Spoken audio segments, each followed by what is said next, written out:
In a time where global politics feels more unpredictable than ever, a stunning new development has grabbed the attention of millions across South Africa, the United Kingdom, and even around the world. It involves two of South Africa's most influential political forces, the African National Congress, also known as the ANC, and the Economic Freedom Fighters, widely known as the EFF. These two parties have long been at the center of South Africa's political conversations, controversies, and ideological struggles. But now they find themselves under a very different kind of spotlight, one that could have serious consequences not just politically, but economically and diplomatically as well. The United Kingdom has signaled something that could be very damaging, a possible move towards sanctions. Yes, you heard that right. The UK may be preparing to take concrete action in the form of sanctions, and this possibility has already sparked intense debate, outrage, confusion, and a growing sense of concern within political circles and among ordinary South Africans alike. To understand how we reached this moment, we need to take a closer look at the past. The ANC has been South Africa's ruling party since the end of apartheid in 1994. Its legacy is deeply tied to the fight for freedom, human rights, and democracy. The party of Nelson Mandela was once celebrated worldwide, but in more recent years, the ANC has faced growing criticism for corruption scandals, poor governance, failing infrastructure, and economic mismanagement. Alongside this, the EFF emerged in 2013. Founded by former ANC Youth League leader Julius Malema, the EFF quickly built a reputation for its bold, sometimes aggressive political style, its focus on land reform without compensation, and its anti-establishment message. While many view the EFF as a voice for economic justice, others see it as divisive and radical. Together, these two parties have shaped the direction of South African politics, sometimes in opposition, sometimes indirectly aligned in rhetoric. But now, their actions have drawn the eye of a foreign government, one with real power on the global stage. The recent uproar began after statements and actions by both parties drew sharp condemnation from British officials and observers. Reports began circulating that certain comments made by members of the ANC and EFF, particularly around international issues and foreign diplomacy, were seen as dangerous or inflammatory. In particular, remarks allegedly targeting international Jewish communities and controversial stances regarding the conflict in the Middle East have made international headlines.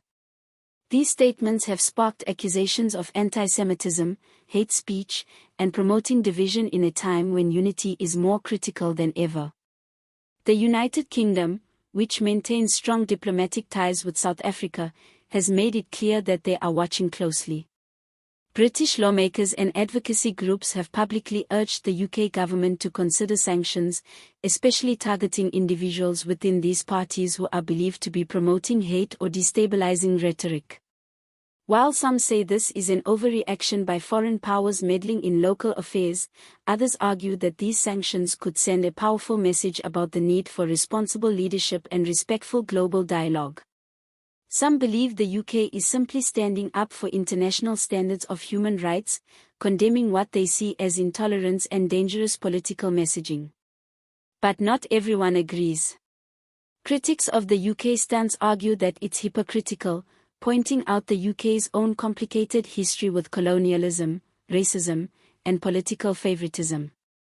They claim that by targeting South African politicians, the UK is ignoring its own past and imposing double standards. Still, the growing call for sanctions is gaining momentum. It's not just about words anymore. This could lead to actual bans on travel for both the ANC and EFF. The implications are enormous.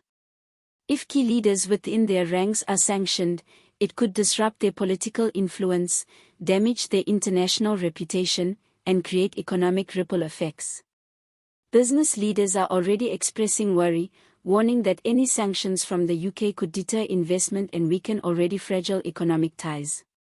South Africa is facing many challenges: load shedding, unemployment, rising poverty, and political instability. The last thing it needs is a global scandal that makes things even worse. But on the other hand, there are some who support the idea of sanctions, especially if they lead to greater accountability and change within these political parties.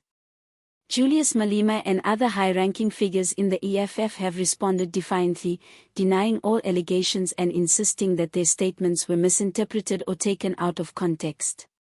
The ANC has taken a slightly more cautious approach, promising to review certain positions and reaffirm their commitment to unity and peace. But is it too little, too late? Many believe the damage is already done. International watchdogs, human rights groups, and media organizations are not backing down. They continue to pressure the UK government, demanding action that reflects a clear stance against hate and extremism. Behind the scenes, diplomatic discussions are likely underway.